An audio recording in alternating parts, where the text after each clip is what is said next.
So prepare to have your minds blown. But give me a minute to come back and then your minds will be blown. Great. Coming up on Need to Know, rainy day baking, The Rock's famous protein pancakes, and other pancakes from around the world. That and everything else you need to know.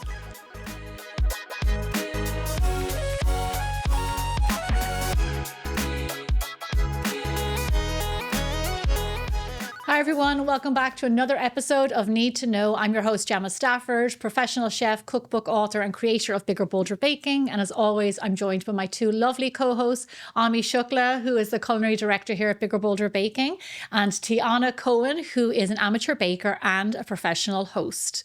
Hello ladies. Hello. Hi. How are you?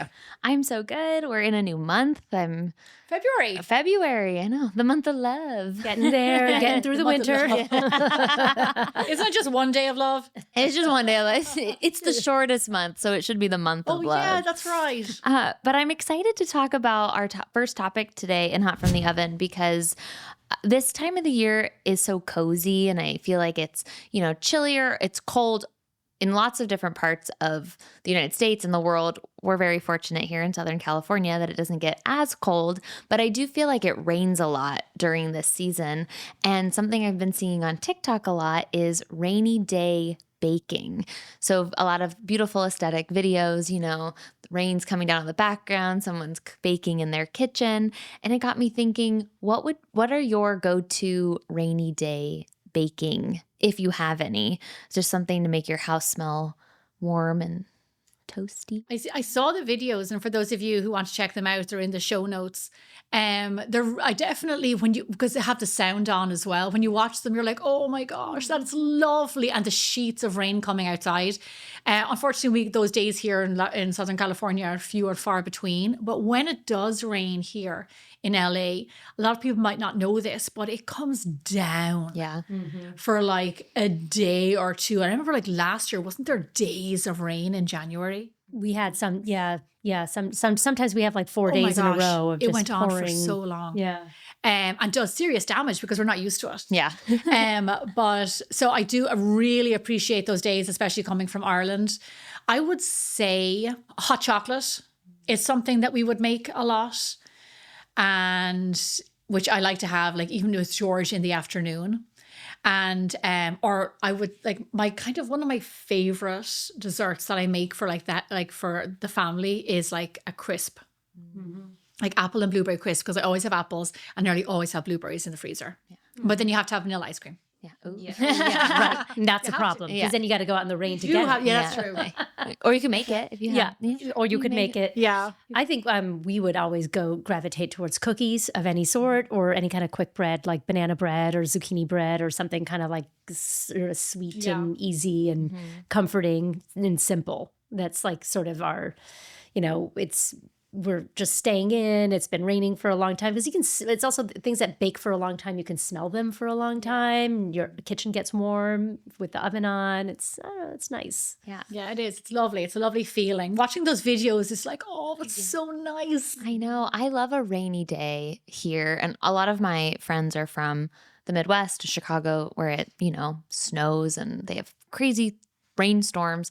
And when it rains here in California, I get really excited. And I'm like, it's raining. And they're like, what's wrong with you? Yeah, because we only get 4 days. We only get 4 days. And that's probably really different for you because it rains a lot in Ireland. Yeah, you get 4 days of not rain. Yeah. Like it rains. It can rain in the summertime and springtime, especially with like April showers. Yeah, relentless. So like your winter is so long because it can rain so much. It's a lot, especially if I were to go back now with an almost 5-year-old to Ireland to be like stuck in. Because I remember as a child, it was not that fun. Oh, yeah. No, it was, you had 5 channels on the TV. Like that's literally what we had. And like you were stuck inside. So February is National Pancake Month. So I thought we could talk about some different celebrities who love pancakes. To kick things off, Dwayne "The Rock" Johnson has his coconut banana pancakes. Have you guys seen this before?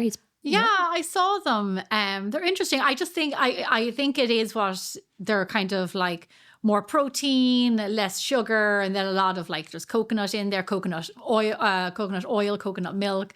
And, you know, because he's a bodybuilder, right? Like at the end of the day. So like this kind of makes sense. It does sound good. Like coconut and banana is not something I would think to pair together like often. Yeah. But they do sound really tasty. The flavors sound really good. I love bananas and pancakes. Coconut sounds a little chewy for me in my pancake. I don't always want. You know what I would say there? Because previously we made Anzac cookies in was it last 2 episodes ago? A really fine shredded coconut. This is my recipe developer hat. That should say fine shred.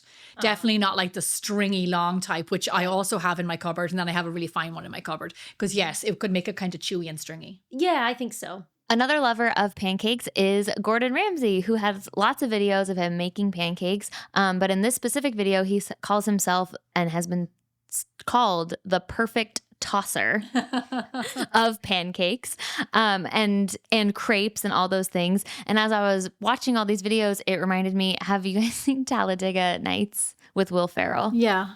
So the scene with Sacha Baron Cohen where he's like, say you love crepes. Oh, yeah. And then there's like all this deliberation of like, what is a crepe? Yeah, Should what I is say it? And they're like, oh, that sounds delicious. Isn't it just like a Swedish pancake? You just go, I love those. It's like, I will still not say Yeah, it. I will not say it. So when talking about pancakes and it's National Pancake Month, I realize that means American pancakes. And that's something I never would have probably thought of before knowing you, Gemma, and like working on this podcast is that I, so narrow-mindedly was like, oh, it's fluffy, buttermilk pancakes. But then it got me thinking there's so many other pancakes around the world. So I thought for today's episode, we could really just dive into a deep conversation all about pancakes. So I'm going to just take us in the mix here. And I want to talk about pancakes in honor of Pancake Month. So there's American pancakes, which we know as fluffy buttermilk pancakes, but what are some other types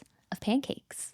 Well, what I grew up with is what Gordon Ramsay, for those of you who've seen the video, he makes crepes. And those are what we called pancakes because we did not know of an American pancake like growing up. I only know of them in my 20s traveling to the US. And now obviously everybody, because of the internet around the world, knows what an American buttermilk pancake is. But I'd never had one before. I wouldn't have had one until my early 20s. So we had crepes. And my mum used to make them all the time, and they're so simple, like really delicious. But that's what like we grew up with calling pancakes. Pancakes. That's so interesting. Did you have a specific pancake you grew up with beyond? No, I mean, I think there was like an evolution of pancakes in my household. Like it was not something that my parents grew up with. So, then feeding us, I think it started out with Bisquick and Aunt Jemima flavored corn syrup, and then we, I think at somewhere down the line, my mom started making homemade pancakes, and then we moved to New England, and then we discovered maple syrup, and then that was it. And now we only ever make homemade pancakes with maple syrup, but it's always been the fluffy American kind. Which are so delicious, which I just thought like, coming from Ireland, I was like, these things are amazing. Like, how do they get them so thick? I did have Swedish pancakes recently at a friend's house, and those were delicious. And you know what I was just thinking? We were in Amsterdam over the summer, and you're going to have to help me out here. Fnoofer, what are they called? That are done in the Swedish. I'm going to have to Google it. They're done in the cast iron molds. The Ebelskivers?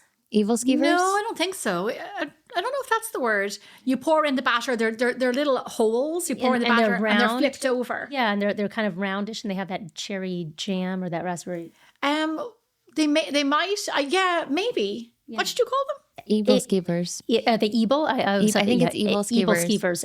Evilskivers. There's a place up north. Now I'm Solvang. Solvang, yeah. Yeah. Solvang, little Dutch town. Yeah, little Dutch town. And they're like famous for those. Yeah, that's them. We had those in Amsterdam, and they were one of the nicest things I ate in Amsterdam. They were so delicious with powdered sugar.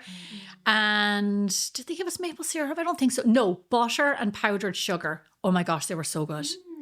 They're almost like a pancake, but like a donut, like in the shape, because it's like little. And they're doughy because they're pan fried, not like, they were so yummy.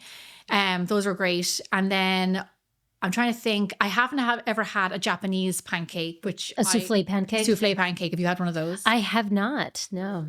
I've never had one, and they look perfect. Yeah, and they're so like you watch the fluffy. Instagram or the TikTok videos, and they're so thick and jiggly. I mean, though, this does like, pancakes for me are a quick breakfast. It's like sort of like we do that on the weekends. It's fun. It takes a little more time than pouring a bowl of cereal, but it's quick. And as opposed to making muffins or something. So I think I have some resistance to the effort it takes to whip egg whites and make a Japanese souffle. Oh, for sure. I'm sort of like, well, do I really want to get out all the equipment and do that? Or do I just want to like mix up some batter? And, for me, like even crêpes are a lot easier than a Japanese pancake. Yeah. Yeah. I grew up with German or like Dutch pancakes, which are made you bake them, but in a cast iron, and then it rises. Yeah. Dutch babies. Yeah. And it's just like this big slab of pancake, and you cut into it. Yeah. And Mommy makes those all the time. Oh yeah, all the time. That was like sort of a staple, especially when my kids were little. It was like, I was like, this is like eggs and toast all in one. Oh, it's so yummy. Lots of butter. I love those because the batter is very similar to like a popover, like Yorkshire pudding style batter. One of my favorite things is a savory Dutch baby. And we have one on the website that has prosciutto, I think fresh mozzarella, arugula, which was super yummy. When we were in Amsterdam over the summer, again, we went for breakfast and I got one with like a cremini mushroom, like a creamed cremini mushroom sauce. I think there was bacon in there. And oh my gosh. And there was like a brown butter. It was like a brown butter. It was so yummy. So yummy. I mean, anything with brown butter. Oh, so good. Sold. Yeah. Speaking of things you have on your website, I did a little digging of your pancake recipes. Yeah. And I found some really fun, interesting ones I thought we could talk about. The first one is you have red velvet pancakes. Yeah. How did you come up with that? I'll make this long story short. Back in around 2009, I had a catering business that focused on breakfast for tech companies in San Francisco. Oh, wow. Very specific and very niche. And the companies, it was during a time where there were companies after the global recession, Silicon Valley, Ireland was going through a deep recession, but Silicon Valley was kind of on its way up. And people were starting to provide these kind of services in companies, like lunch, like hot lunch, dinner, happy hours in office, served hot breakfast every day, fridges and snacks full of like bars and all this sort of stuff. And in 2009, I got a job. I started a catering business focusing just on breakfast. Long story short, they when they hired me, they said to me, this is a group of young engineers who are staying up late at night. They're coming in late in the morning, and we have clients in the office waiting for them at 9 a.m. And these guys, these 27-year-olds are rolling in at 11 o'clock, and there's no sense of urgency. So we just need you to get them in the office. That's your job. Get them in the office. So it was like, we don't care what you give them, just get them in here. So, and you thought red velvet. Well, I thought to myself, there was another woman doing catering at the same time, and she was buying already cooked bacon. Now, there was no kitchen in this office. This was an office. We had a hot plate and 2 toaster ovens, and if you ran everything at the same time, it would trip the electricity. Mm-hmm. It was, oh my gosh, it was unbelievable. And there was 60 people in the office at that time. That you had to cater breakfast for. Anyway, so she was doing like pre-cooked like eggs that were not very good quality, like pre-cooked bacon. It was very standard breakfast. Mm-hmm. And I thought to myself, I need to stand out from this woman. Otherwise, I could end up without a job. Yeah. They're just going to get her to come in every day. And also, I was in the office 3 times a week. I can't be giving them the same stuff. So I always made it different. But then one day I thought to myself, I literally had a flash, which was like, why don't I start doing like these kind of crazy pancakes and waffles on a Friday? Because Friday was the worst attendance because people had already checked out, and see if that'll get them in. And the first pancake I did was red velvet pancakes.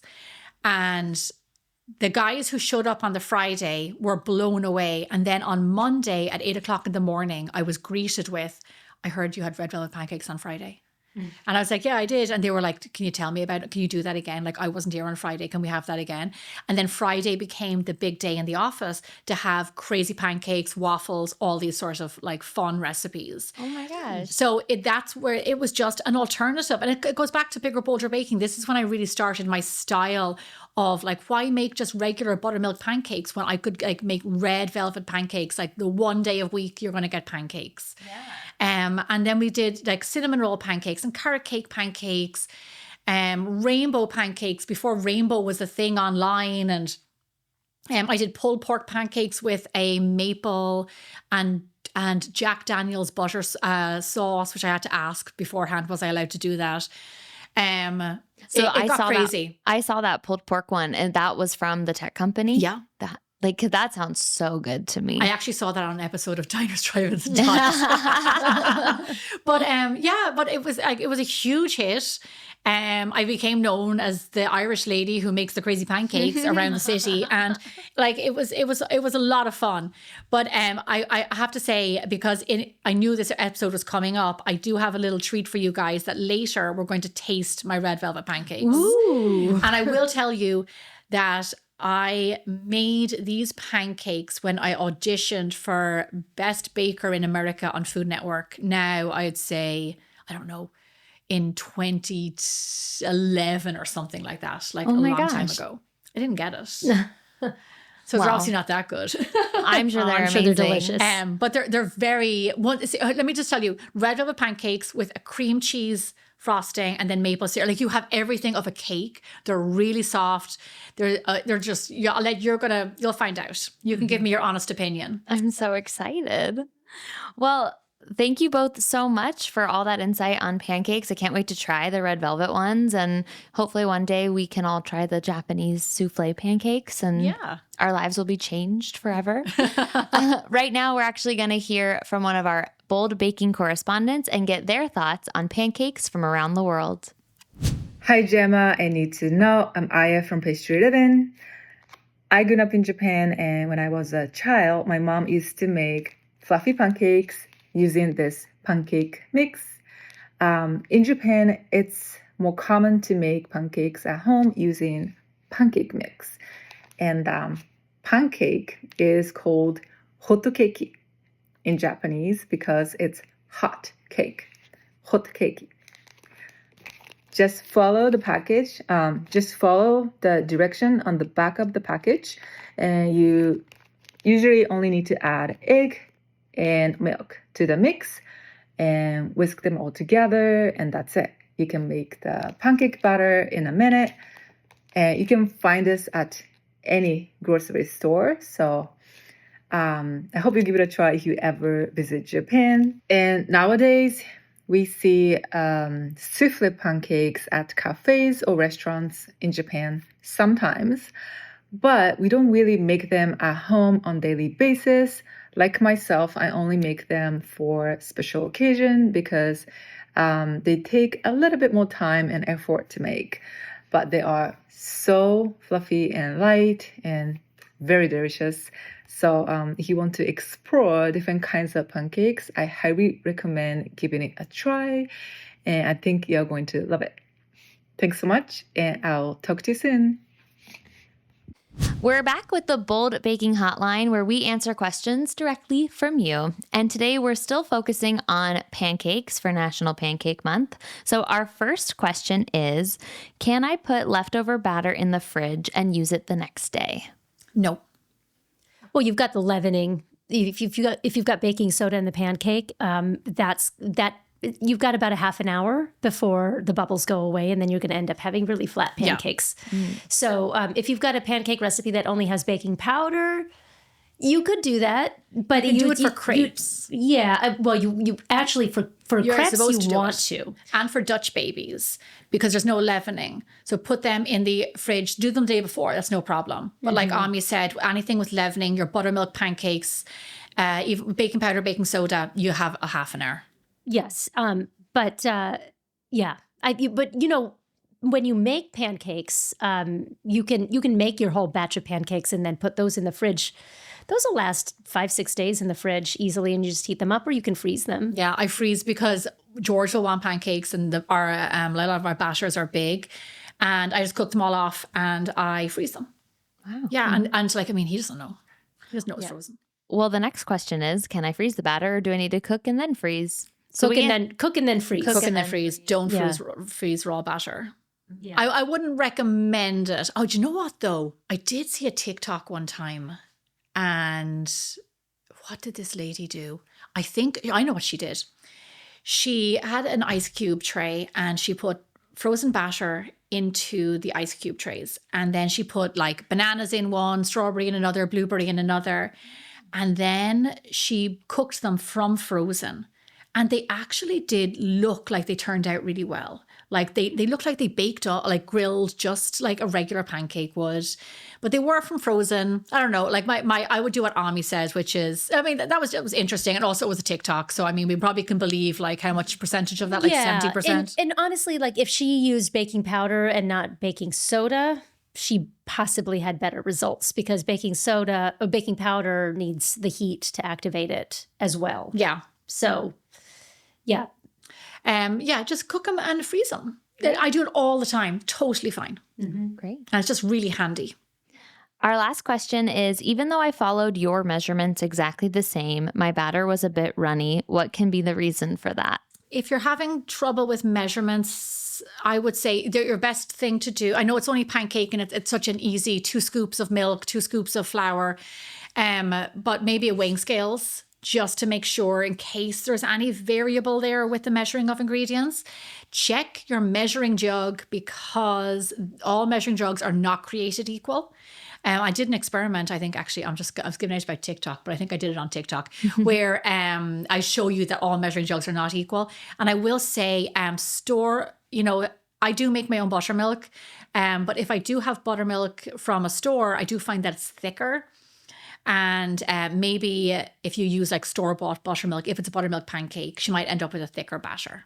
You do want for these thick buttermilk pancakes, you do need a thick batter. I do find pancake batter to be fairly forgiving. And before I discovered Gemma's buttermilk pancake recipe, which I follow exactly because it's so good. Good girl, Ami. I used to just throw things in a bowl, because pancakes are really so easy. Eggs, buttermilk or milk, leavening, flour, and mix it all together and you have pancakes. It's really like, I don't know, it's really easy to eyeball that.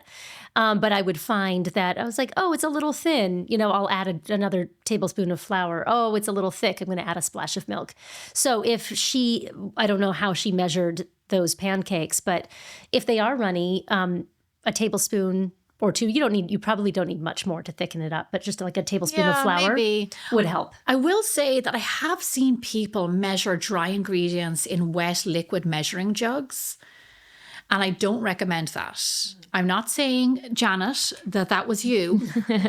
But if you know anyone, Janet, that did that, tell them not to do it again. Why is that? It's not the same. It's not the same measurement. You use jugs for liquid measurements and use cups for cup measurements. I guess, yeah, that makes sense. Thank you both so much for answering all those questions. If you ever have any questions for us about pancakes or anything else in the world of baking, you can always leave a comment on our YouTube. You can message us on Instagram at Need to Know Pod, and we'll answer them right here during the Bold Baking Hotline. But now I think it's time. I promised pancakes, yeah, right? Promised I was wondering. I was like, what's next? When I was was like, time? I'm just trying to get to eating. That's my favorite part. So prepare to have your minds blown. Give me a minute to come back, and then your minds will be blown. Great. Okay, ladies, red velvet pancakes. So I don't know if you've had red velvet pancakes before, but I've had them in hot spots in LA, and often you'll get just red cake, like red pancake, like pancake dyed red, which is not what a red velvet pancake is. These have cocoa. There's a little bit of cinnamon, which used to be kind of found traditionally in red velvet cake, and cocoa, because it's a cocoa flavored cake. It's not red cake. And then the frosting on top is a cream cheese frosting, but not like you'd find on a cake. It's like there's cream in there, there's a little bit of sugar, vanilla. I'm gonna let you guys kind of Have at it. Oh my gosh, I took a huge piece. And then excited. there's maple syrup on top. I'll take a huge piece. Yeah, right, exactly. Make sure to get the frosting. Oh my gosh. Oh my God. All right. Wow. They're really light and fluffy. This recipe is in my first cookbook and it's on the website. You know, that cream cheese topping is, Isn't it the best? it's nice and salty. It's a nice contrast. It's just so yummy. Mm-hmm. It's only a tiny bit of sugar. It's cream cheese, some cream. Yum. These are a real treat. Kevin loves these. And you would have them so rarely, but the whole combination is like, this is red velvet cake. Do I have cream cheese on my face? No, you're looking at me like I do. No. You know when somebody says that to you, is there something between my teeth? It's because you have something between your teeth? That's their polite way of letting you know. Oh. Yeah, right. What I love about this is that it's is the pancake itself isn't sweet. No, they're not overly sweet, and they're really fluffy and thick. I want to try just one without anything on it just to taste the pancake. And it's chocolatey, it's cocoa. Oh, yeah. See? And you can use as much, you can go a little bit easy on the food dye. Use a good quality food dye. But tell me what you think. That's amazing. It's delicious. No, yum. See, with red velvet cake, I like 1 or 2 bites, and then for me, it usually gets too sweet. But with the cream cheese frosting and people put chocolate chips in their red velvet cake. Have you seen that before? No, who does that? Oh, well, I know for a fact nothing Bundt Cakes does. Oh. They'll put their red velvet's really good. yeah, but then you'll get like a chocolate. Is it white chocolate or dark chocolate? It's regular chocolate. Like, No, not on board with that. but Sorry. this is like the best of both worlds because you get that red velvet flavor, the cream cheese flavor, but it's not like overwhelmingly sweet. I wonder if there's some way to get that color without so much food dye because it is so fun. Well, I use the concentrated, gel food coloring. So you don't use as much. No, I don't use as much. And I will tell you, because of the chemical, and this is where red velvet cake, this is my little history lesson. Red velvet cake was never a red cake. It was a cocoa flavored cake, but between the chemical reaction of the cocoa powder and the baking soda, it used to have this tinge of red. I was supposed to say twinge. Tinge of this tinge. Yeah, or tinge. Yeah. No, I don't think that's okay. Anyway, so We red. believe you. So then people, thank you. So then people started adding years ago beet into it to make it that bit redder, and then people stopped doing that, and then they started adding like manufactured red food dye to bring out the extra red, because if you don't do the red coloring, they end up being a bit browny. No, that was so good. Thank you so much. You're welcome. It's delicious. We always eat good here at That's Need true. to Know podcast. We never leave here hungry. Well, thank you all so much for listening. Make sure to like, subscribe, rate, and review us anywhere you listen to podcasts. And you can catch every episode of Need to Know on YouTube. From HRN and the Bold Baking Network, you are watching the Need to Know Baking Entertainment podcast.